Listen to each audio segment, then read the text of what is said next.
Assalamualaikum warahmatullahi wabarakatuh. Pada kesempatan ini kami akan membahas peran sektor publik dan siswaf dalam perekonomian. Peta konsep keuangan publik pada masa awal Islam, karakteristik keuangan publik Islam, dan peran siswaf.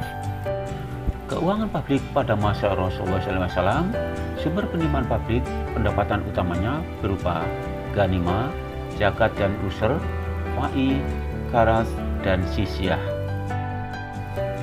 Di samping sumber-sumber pendapatan primer yang digunakan sebagai penerimaan fiskal pemerintahan, terdapat juga sumber pendapatan sekunder, diantaranya sebagai berikut.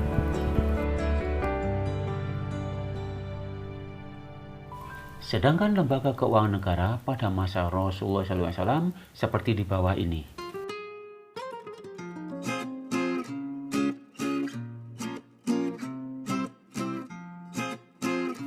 Keuangan publik pada masa Khulafaur Rasyidin, secara singkat peran masing-masing khalifah dalam perekonomian saat itu.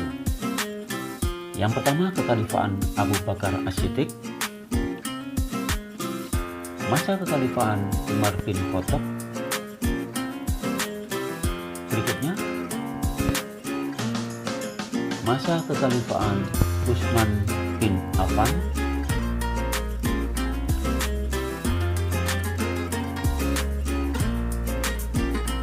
Dan masa kekhalifaan Ali bin Abi Thalib seperti di bawah ini.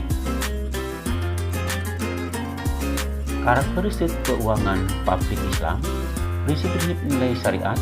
Yang pertama, sistem pungutan wajib atau riba, pungutan atas hasil usaha atau tabungan yang terkumpul, tidak mengambil paksa harta milik masyarakat, perlakuan adil baik muslim maupun non-muslim, menentukan sektor penerimaan negara menjadi 4, yaitu zakat, aset kekayaan non-keuangan, riba, dan penerimaan sukarela. Sedangkan prinsip aspek pengeluaran publik, yang pertama adalah alokasi zakat, yang kedua penerimaan selain zakat yang dialokasikan menjadi beberapa prinsip pokok seperti di bawah ini.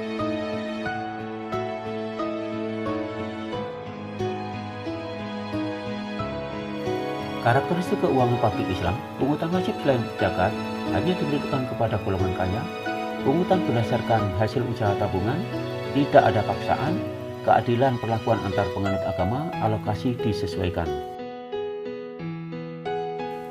Peran siswaf memiliki potensi sangat besar bila dikelola dengan baik.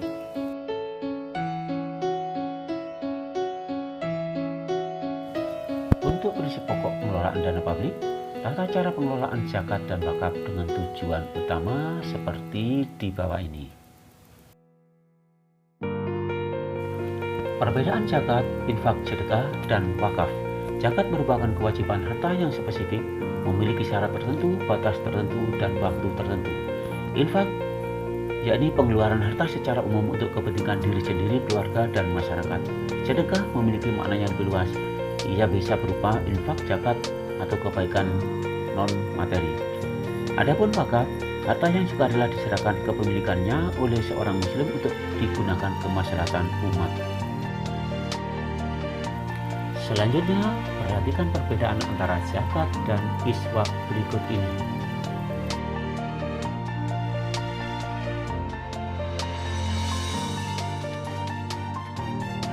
Inilah peran keuangan sosial syariah siswaf. Inilah secara rinci dapat dibedakan antara zakat, infak, sedekah, hibah, dan wakaf.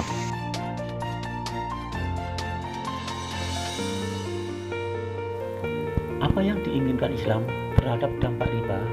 Perhatikan uraian dan gambar ini.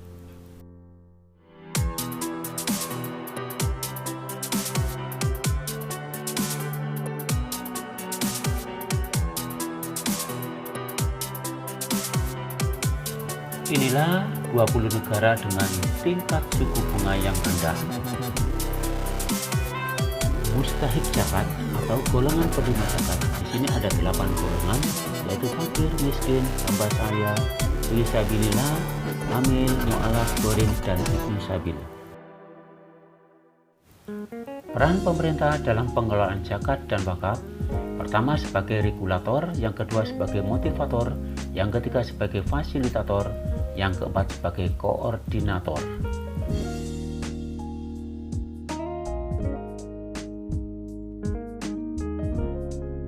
Selanjutnya, amati dan pahami tujuan utama pengelolaan zakat dan wakaf ini.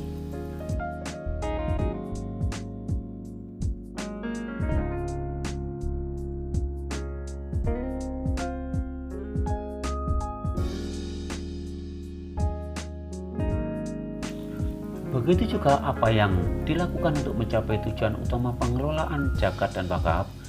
Perhatikan uraian ini.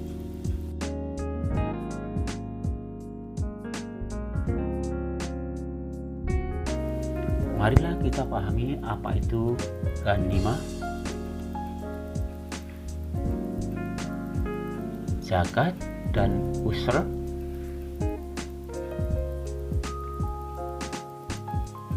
fa'i dan kharas.